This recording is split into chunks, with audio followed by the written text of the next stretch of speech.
It is 4 o'clock in the morning in Simferopol, the capital of Crimea, and the line of cars outside the gas station already stretches for more than a kilometer into the darkness. Some of these drivers have been waiting for 8 hours. Entire families are sleeping in their seats. They are not waiting to escape a hurricane or a wildfire or an earthquake. They are waiting for gasoline on a peninsula that belongs to one of the largest oil-producing nations on Earth. 300 kilometers of coastline away, in Sevastopol, a city of 500,000 people, the streetlights have been switched off. The shops close at 8 in the evening. Public transportation stops at 10. Residents have been told by the authorities to turn off their air conditioners, while the summer heat pushes past 30 degrees Celsius, 86 degrees Fahrenheit. Children's summer camps, a tradition on this peninsula since the Soviet era, have been canceled until September. And at the end of June, when the government finally declared a state of emergency, thousands of cars packed with families tried to flee at the same time, creating a traffic jam 15 kilometers long, all of them squeezing toward the one single bridge that still connects this place to the outside world. Here is what makes all of this almost impossible to believe. There is no siege army outside these cities. There is no invasion fleet on the horizon. Not a single enemy soldier has set foot on this peninsula. And yet Russia, a nuclear superpower with the largest landmass on the planet, is slowly, methodically losing Crimea, the most prized territorial conquest of its modern history, without a single battle being fought for it. For more than a decade, Crimea was the crown jewel of Vladimir Putin's Russia. Seized in 2014, almost without bloodshed, it became the ultimate symbol of a resurgent empire. A fortress bristling with airfields, radar stations, naval bases, and garrisons, protected by the most advanced air defense systems Moscow could build. Western analysts called it an unsinkable aircraft carrier. The Kremlin spent billions of dollars turning it into the most heavily militarized piece of ground in Europe. But in the summer of 2026, something has fundamentally changed. The fortress has become a prison, and the walls that were built to keep enemies out are now the very thing trapping everyone inside. Because Crimea has a secret, one that has decided its fate over and over again for nearly 2 centuries, and it is written not in politics, but in geography. This peninsula is almost an island. It hangs from the European continent by a thread of land just 5 to 7 kilometers wide, surrounded on its northern edge by a rotting labyrinth of salt marshes and shallow lagoons that no army, no truck, and no supply convoy can cross.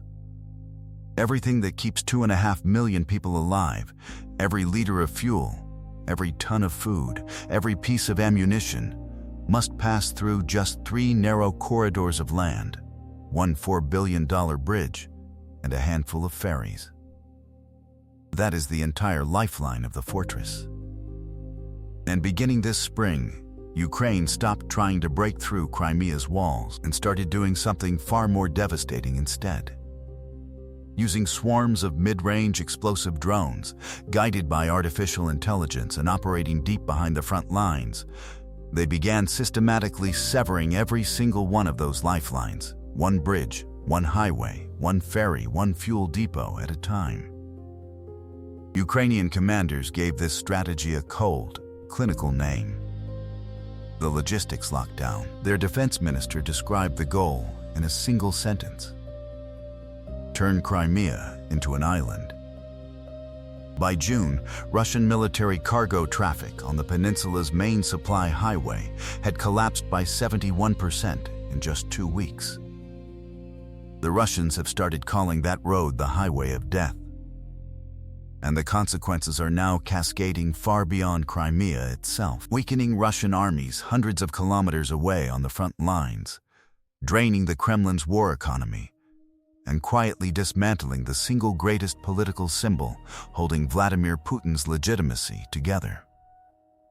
How did the most fortified peninsula on Earth become a trap for its own occupiers? Why has Russia, after 12 years of preparation, been unable to stop any of this? And what happens to a 2.5 million person hostage crisis when the fuel finally runs out? The answer begins with a piece of geography so strange and so unforgiving that it has already destroyed two empires that tried to hold this exact same ground. Because what Ukraine is doing to Crimea right now is not new.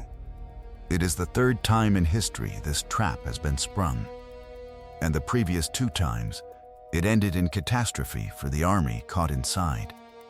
To understand why Russia cannot stop what is happening right now, you first need to understand something that most people, including apparently the Kremlin's own planners, have forgotten. Crimea has done this before.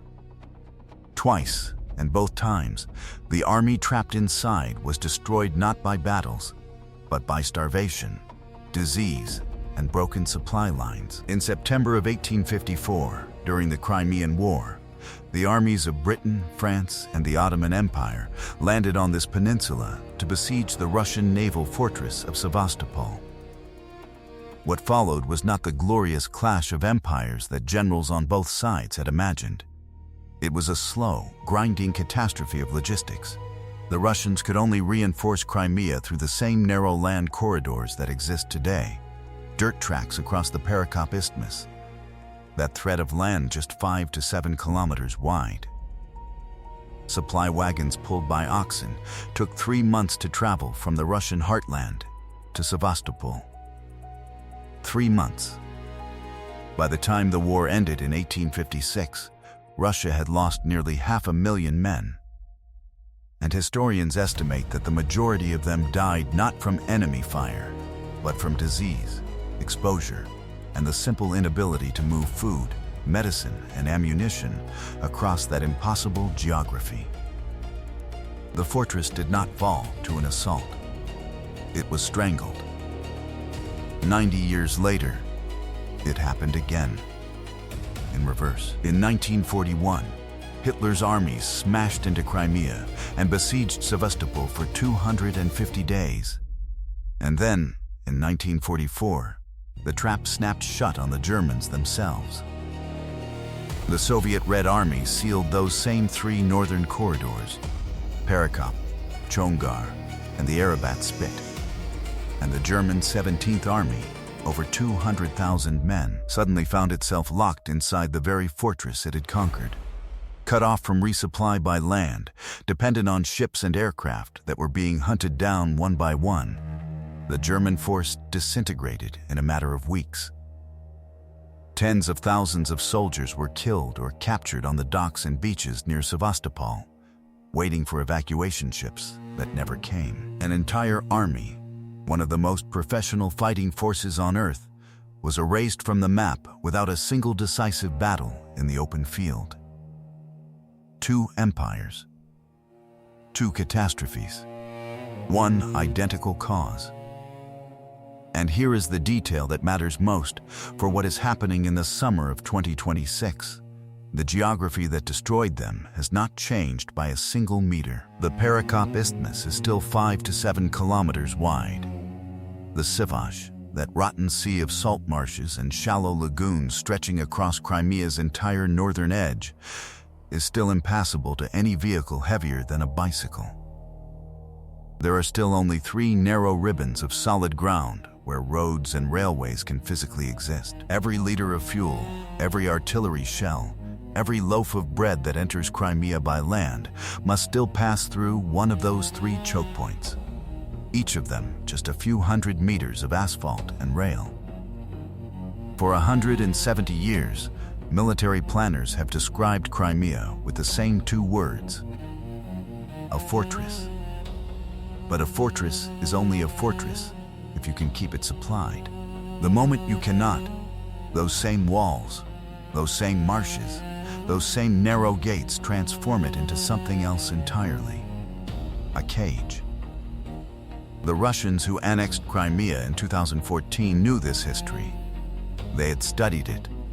And that is precisely why, over the following decade, the Kremlin poured tens of billions of dollars into what was supposed to be the permanent solution to the Crimean trap, the largest infrastructure and militarization project in modern Russian history.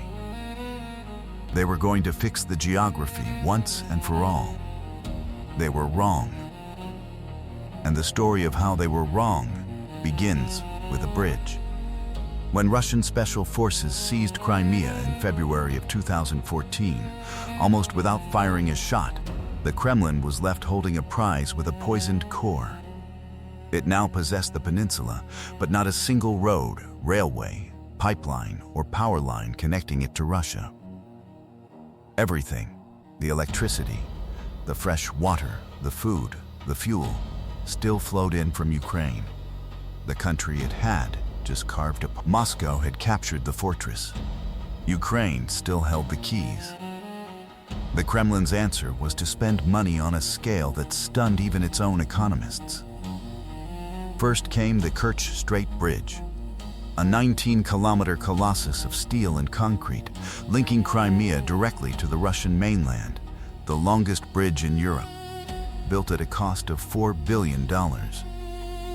Its highway opened in 2018. Its railway followed in 2019. Vladimir Putin personally drove the first truck across it, on live television, because the bridge was never just infrastructure. It was a statement. Geography itself will bend to Russian will. Around that bridge, the militarization campaign transformed Crimea into what Western analysts began calling an unsinkable aircraft carrier. New and refurbished airbases at Saki, Jankoy, and Belbek. The Black Sea Fleet expanded in Sevastopol. Layer upon layer of the most advanced air defense systems in the Russian arsenal. Radar stations, ammunition depots, fuel storage farms, garrisons for tens of thousands of troops. By 2021, Crimea was, square kilometer for square kilometer, one of the most heavily militarized places on the planet. And in 2022, when Russia launched its full-scale invasion of Ukraine, that fortress delivered exactly what it was built for. Crimea became the springboard for the entire southern front. Russian columns poured north out of the peninsula, seizing the cities of Kherson and Melitopol within days. And critically, the invasion achieved one of the Kremlin's most important strategic objectives: a land corridor along the coast of the Sea of Azov, connecting Crimea to the Russian mainland through occupied southern Ukraine. For the first time in its history under Moscow's rule, Crimea had not one lifeline, but three: the bridge, the land corridor, and the ferries across the Kerch Strait. On paper, the trap had been dismantled. The fortress was finally, permanently secure. Redundant supply routes, impenetrable air defenses, a friendly sea. Russian families bought vacation homes. Nearly 4 million tourists came in the summer of 2025 alone, almost all of them driving across the bridge right past the missile batteries to beaches that felt 1,000 kilometers from any war. But the entire $20 billion solution rested on one silent assumption. An assumption so basic that no one in Moscow appears to have seriously questioned it. All three lifelines assumed that the threat would come the way it always had. From armies, from ships, from aircraft. Things that air defenses and garrisons can stop. No one designed the fortress to survive a threat that was small, cheap, autonomous, and endless. No one asked what would happen if the enemy stopped trying to break through the walls and instead simply began cutting, patiently and methodically, every single thread the fortress needed to stay alive. In the spring of 2026, Ukraine asked exactly that question. And the answer arrived in swarms. Near the end of May 2026, the Ukrainian armed forces made an announcement that most of the world barely noticed. They were adopting a new strategy toward occupied Crimea, one with a name that sounded more like a corporate memo than a military doctrine: the logistics lockdown. There would be no landing, no offensive, no attempt to storm the peninsula. Instead, Ukraine's new generation of mid-range explosive drones would systematically hunt one category of target: everything that moves supplies in or out of Crimea. Warehouses, fuel depots, bridges, ferries, trucks. Ukraine's defense minister described the objective in a single, chilling sentence: turn Crimea into an island. What has happened since then is one of the most remarkable military campaigns of the entire war, and it is happening almost entirely without soldiers. Since April, hundreds of drone strikes have hammered the R-280, the strategic highway that connects the Russian mainland to Crimea through the occupied cities of Mariupol and Melitopol. The drones do not only strike the trucks themselves, they scatter miniature landmines along the asphalt. Mines weighing just 500 grams, small enough to be nearly invisible, fitted with magnetic and motion sensors that detonate under vehicles hours or days later. Russian occupation officials still call this road the Novorossiya Highway. Ukrainian soldiers have given it a different name: the Highway of Death. By June, Ukraine's 3rd Special Battalion claimed full aerial control over the stretch between Melitopol and Chonhar, releasing footage of dozens of Russian fuel and ammunition trucks burning along the roadside. The bridge at Chonhar, one of those 3 ancient choke points into Crimea, was struck at least 3 times in June alone, so severely that Russian traffic had to be diverted onto a pontoon bridge beside the wreckage. When a convoy of roughly 50 Russian supply trucks tried to escape the carnage by rerouting west through the Perekop Isthmus, Ukrainian drones found them there too.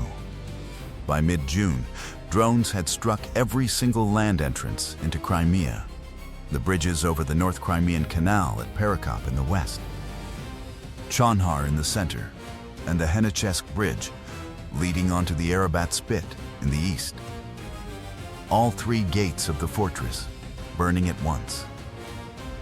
Then came the sea. Ukrainian drones struck the oil depots on both sides of the Kerch Strait, at Kerch and Kavkaz, the fuel reservoirs that Russia has relied on to supply the entire southern front.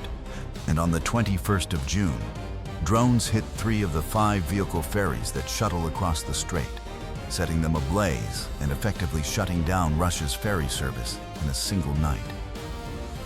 The Kerch Bridge itself, already restricted since a Ukrainian truck bomb tore through it in 2022, now operates under a ban on heavy trucks and large fuel shipments, meaning the one lifeline still physically standing is legally forbidden from carrying the cargo Crimea needs most. Russian engineers have even deployed special smoke-generating vehicles that race onto the bridge during attacks, blowing thick artificial fog to hide 19 kilometers of steel from drones that hunt by camera.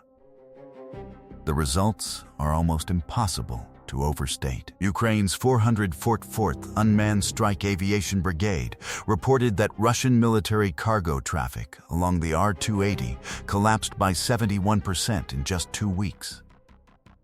Satellite images from mid and late June show the proof: shattered bridge spans at Chonhar and Henichesk, columns of black smoke rising from the fuel farms at Kerch, and ferries listing in the strait. Step back, and the picture becomes clear.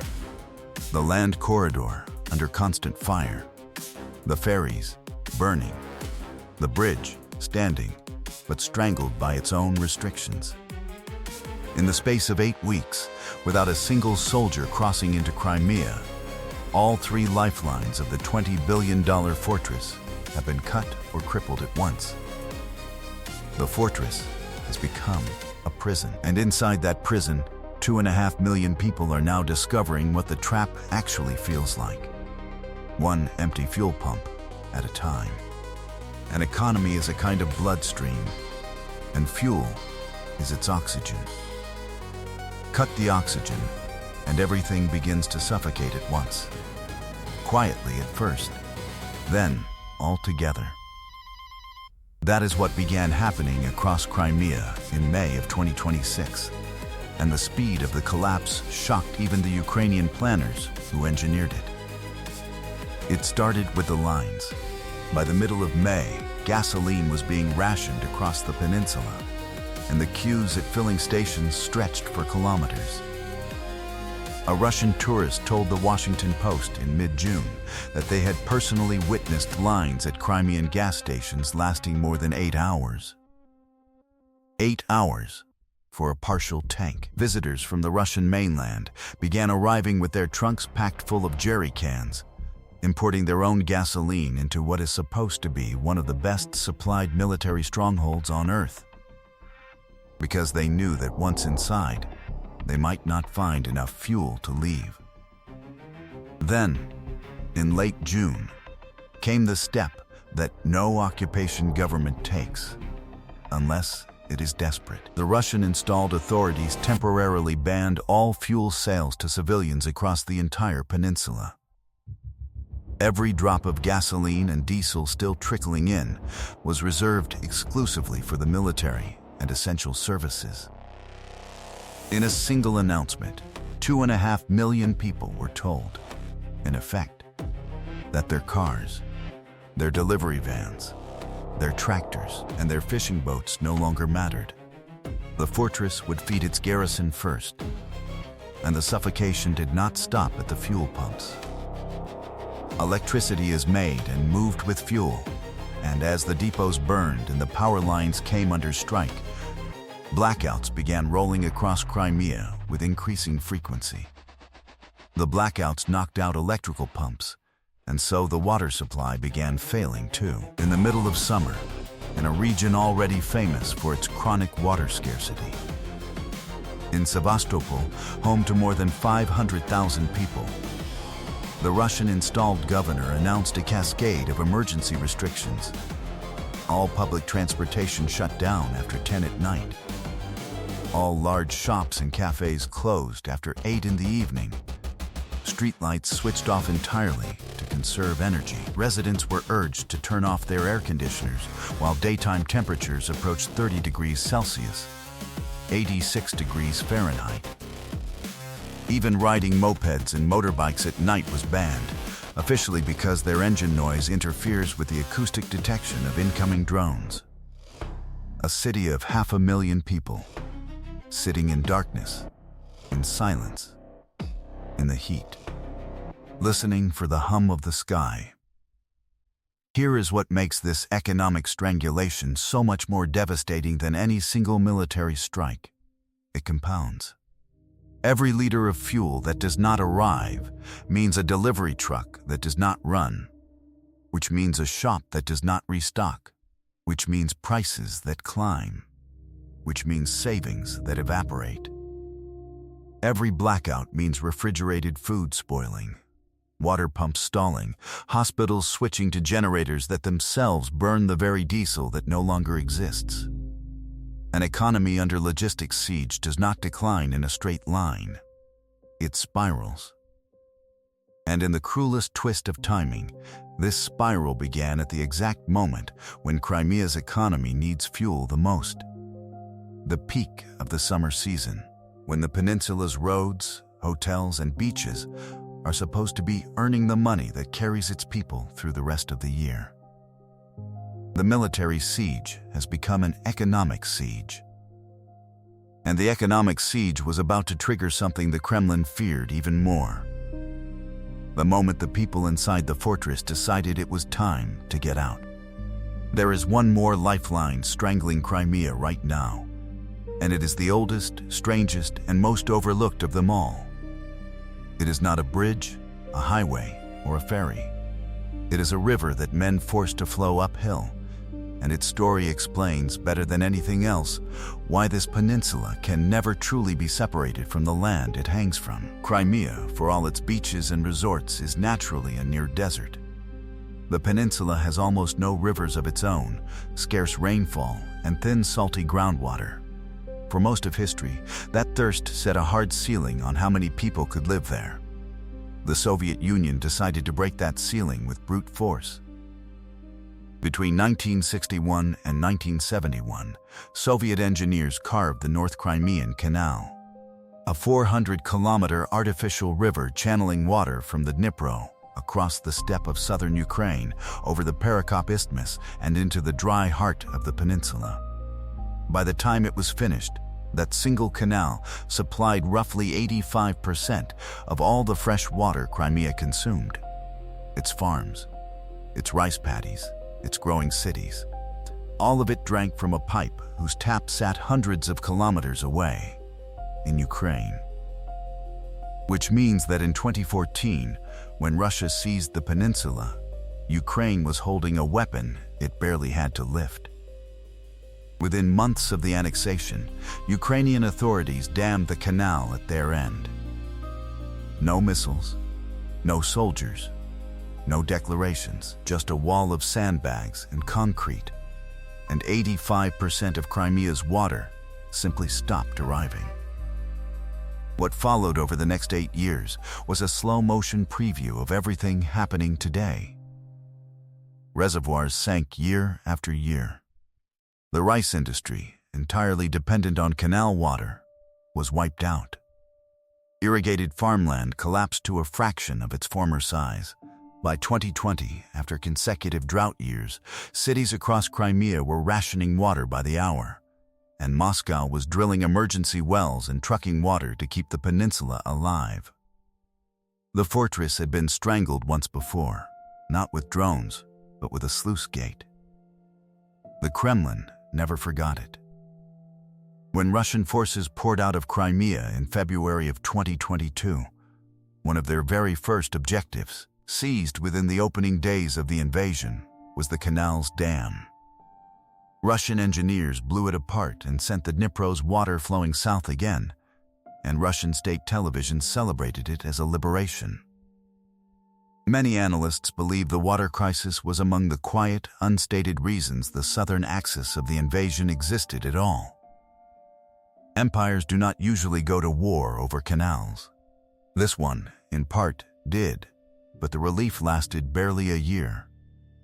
In June of 2023, the destruction of the Kakhovka Dam upstream drained the very reservoir that fed the canal, and the artificial river began starving at its source.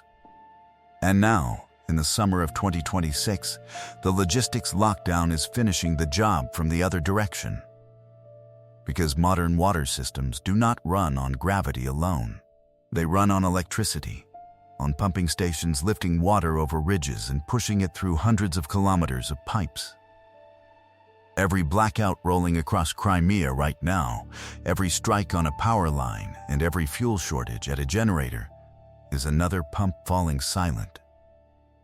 The taps in Simferopol and Sevastopol are failing, not because the water was cut this time, but because the power to move it was. Step back, and the pattern across all of it, the canal in 2014, the dam in 2022, the pumps in 2026, is identical, and it is the deepest truth of this entire story. Crimea does not merely receive its supplies from the mainland, it receives its viability. Fuel, food, ammunition, electricity, and even the water in its pipes all depend on threads stretched across that narrow, rotten northern frontier. Whoever controls the threads controls the peninsula, no matter whose flag flies over Sevastopol. Russia has spent 12 years and $20 billion trying to escape that sentence, and every summer it becomes more true, not less. And it is precisely this, the compounding failure of fuel, power, and now water at once, that finally broke the story the Kremlin had been telling for a decade, and set 2.5 million people thinking the same forbidden thought. It might be time to leave. Every summer for the past decade, the story of Crimea has been told in one direction, inward. Since the annexation in 2014, millions of Russian tourists have streamed onto the peninsula each summer, drawn by the warm sea, the Soviet-era resorts, and the powerful, carefully cultivated feeling that Crimea was the crown jewel, safe, prosperous, and permanently Russian. Even the full-scale war barely dented it. In the summer of 2025, nearly 4 million tourists still came, close to pre-war levels. Almost all of them driving across the Kerch Bridge with their families, right past the air defense batteries, to beaches that felt untouched by the fighting. The summer of 2026 has shattered that story in a matter of weeks. In June, Russian tourist associations reported that bookings for Crimean holidays had collapsed by 50% compared to May. Reservations for July and August are down more than 30% from a year earlier. For a peninsula whose civilian economy lives and dies on its summer season, those are not statistics. They are the sound of an entire year's income disappearing, hotel by hotel, family by family. But the numbers only hint at the deeper shift, because the traffic on the Kerch Bridge has not simply thinned, it is reversed. On the 26th of June, when the occupation authorities formally declared a state of emergency across the peninsula, thousands of cars, packed with luggage, children, and everything their owners could carry, converged on the bridge at once, all trying to leave.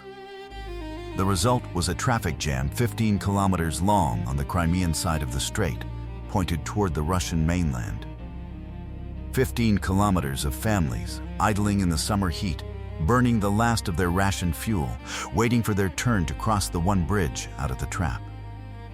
It was the largest visible mass departure from Crimea in the entire war, and the images spread across Russian social media faster than any censor could contain them. Think about what that image actually means, because it is the exact inversion of everything Crimea was supposed to represent. For 12 years, the flow of cars across that bridge was the Kremlin's favorite proof of success. Russians choosing Crimea, holidaying in Crimea, moving to Crimea. Now the same bridge, the $4 billion symbol of permanence, carries the opposite message. The tourists will not come. The residents want out. And every one of those 15 kilometers of brake lights was, in its own quiet way, a vote of no confidence in the fortress's ability to protect the people inside it. The occupation authorities understand exactly how dangerous this image is, which is why the restrictions have taken on an increasingly surreal quality. All sporting events, competitions, training sessions, and children's summer camps across Crimea, camps whose traditions reach back to the Soviet era, were canceled at least through the 1st of September, officially for security reasons. In reality, because there is no fuel to run them, a peninsula that markets itself as Russia's summer paradise has canceled summer itself. And yet, as painful as all of this is for the people trapped in those gas lines and traffic jams, the civilian crisis is still not the part of this story that keeps Russian generals awake at night. Because the same strangled supply lines that are emptying Crimea's fuel pumps are also feeding something else: the entire southern front of Russia's war. And that front is now beginning to starve.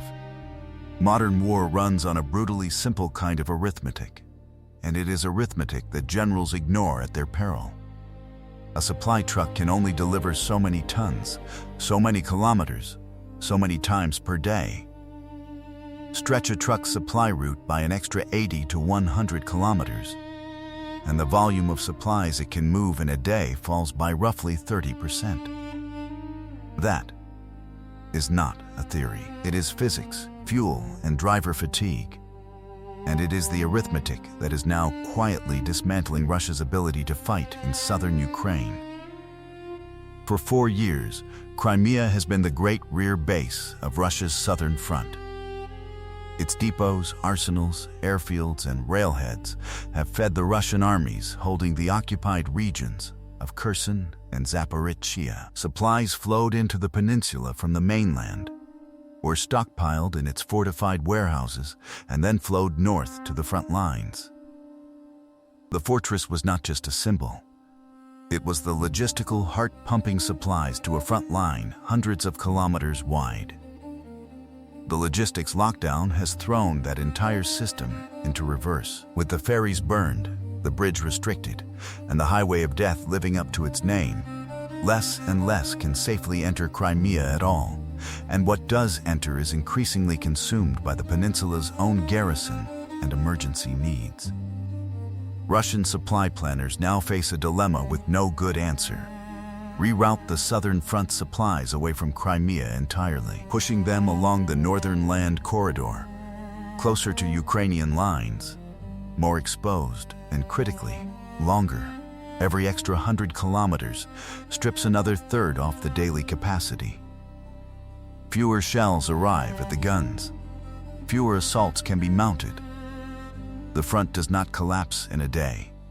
It thins, gradually, like a body living off its own reserves. The degradation is visible even in Crimea's most protected military functions. The peninsula's role as an airbase is eroding as ammunition storage sites and launchers come within reach of Ukrainian drones. And in perhaps the most telling detail of the entire campaign, Russia's mobile air defense teams inside Crimea, the very units tasked with shooting down the drones, have reportedly been forced to ration their own fuel. Read that again. The fortress's defenders are running out of gasoline to drive to their firing positions. Every liter they save is a patrol not driven, an intercept not attempted, a window through which the next wave of drones slips a little more easily. The siege is now feeding itself.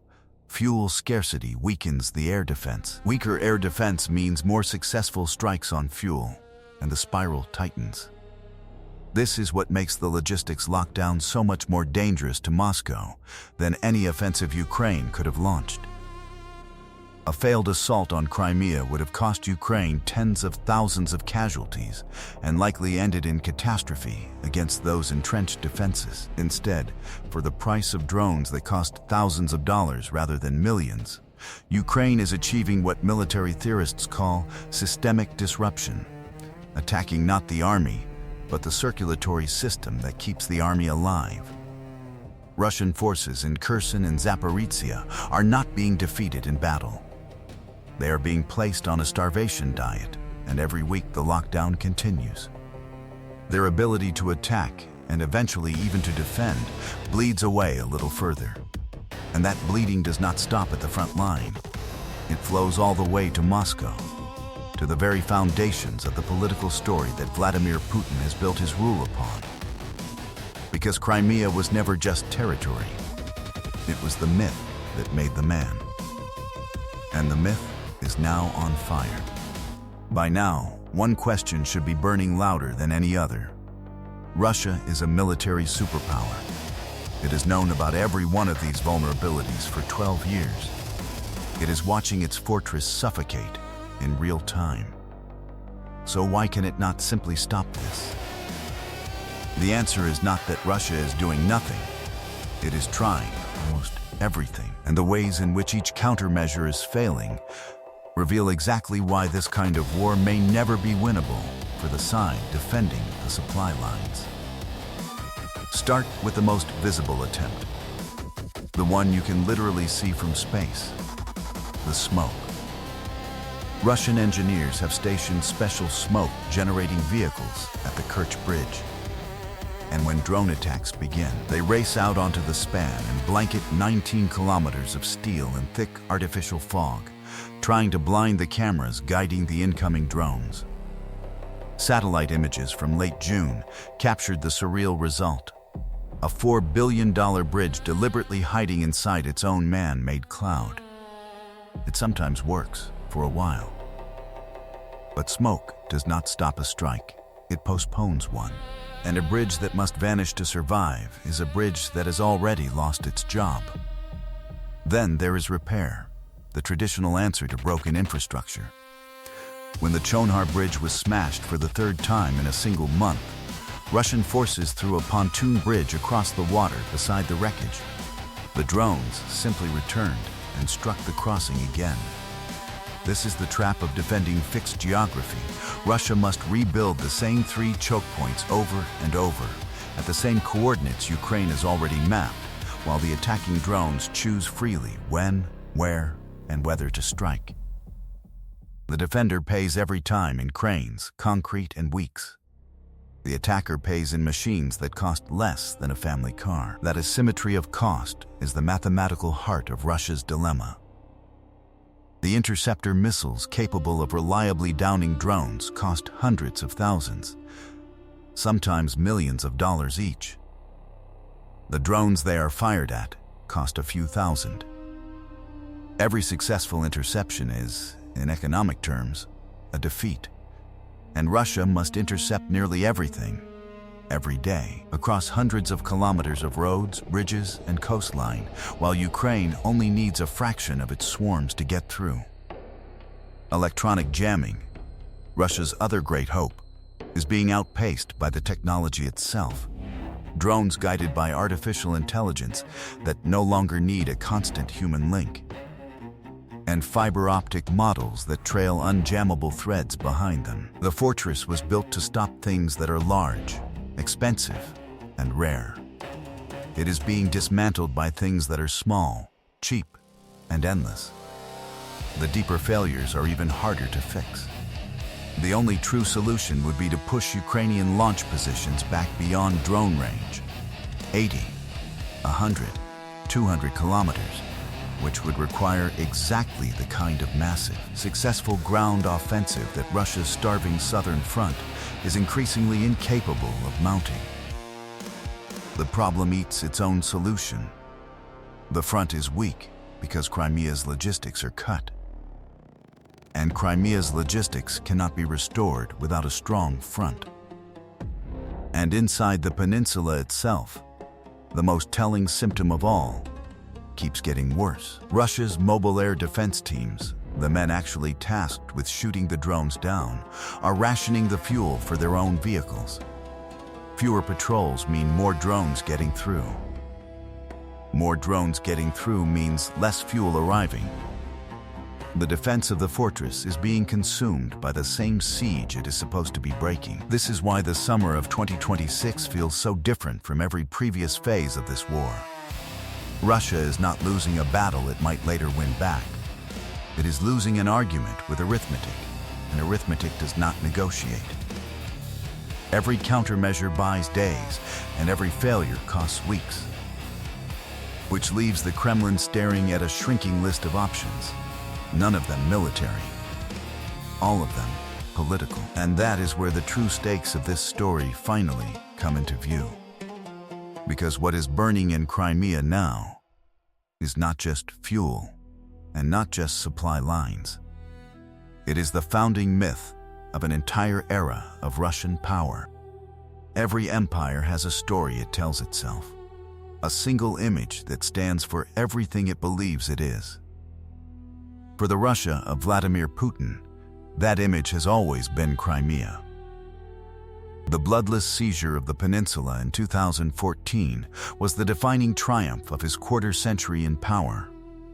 The moment Russia announced to the world, and more importantly to itself, that the humiliations of the 1990s were over and the empire had returned. His approval rating soared past 80%. Crimea is ours became a national slogan, printed on t-shirts, sung in pop songs, taught in schools.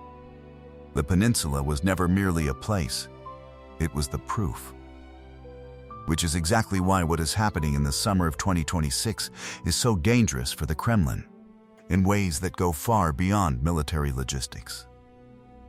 Every one of those images now circulating, the 8-hour gas lines, the darkened streets of Sevastopol, the canceled children's camps, the 15-kilometer traffic jam of families fleeing across the bridge, is not just a local hardship. It is a public, visible, undeniable contradiction of the central promise of Putin's rule, that Russia is strong enough to keep what it takes. The fortress that became a prison is becoming something else now, something even more corrosive. It is becoming evidence. And the Kremlin's options for answering that evidence are shrinking by the week. It cannot retake the initiative with air power. The drones are too small, too many, too cheap. It cannot fix the geography. The geography is the weapon. It can escalate elsewhere, or it can negotiate, And this is precisely the leverage Ukraine has been building toward. Kiev knows it cannot storm Crimea. Its army remains far from capable of retaking the peninsula by force, but it no longer needs to. If Ukraine can make Russian control of Crimea permanently unviable, if it can make ordinary life there impossible and military life unsustainable, then at any future negotiating table, Crimea transforms from Russia's untouchable trophy into Russia's bleeding wound. An asset that costs more to hold than it returns, that is negotiating leverage of a kind Ukraine has never possessed in this entire war. History, as we have seen, has run this exact experiment twice before. In the 1850s, the strangled fortress cost the Russian Empire 500,000 men and shattered its claim to great power status for a generation. In 1944, the sealed peninsula erased an entire German army in weeks. Both times, the ending was written not by the size of the armies, but by the width of 3 narrow strips of land across a rotten sea. The third time is unfolding right now, in real time, measured not in cavalry charges, but in drone sorties, satellite images of burning ferries, and the slow arithmetic of fuel that does not arrive. No one can say precisely how this chapter ends. Perhaps a ceasefire freezes it in place. Perhaps the Kremlin finds a countermeasure no one has yet imagined. But the deeper truth of this story will remain long after the headlines fade, and it is worth carrying with you. Fortresses are never conquered by walls being breached. They are conquered by lifelines being cut. Strength that cannot be supplied is not strength at all. It is weight, and a symbol, no matter how many billions are spent gilding it, is only as strong as the truth underneath it. 170 years ago, the world learned what happens to an empire that mistakes a trap for a trophy. The lesson was written in the salt marshes of the Sivash and the narrow gates of Perekop. It is being written there again, right now, one severed supply line at a time. The fortress has become a prison, and history suggests that prisons like this one only ever open from the outside.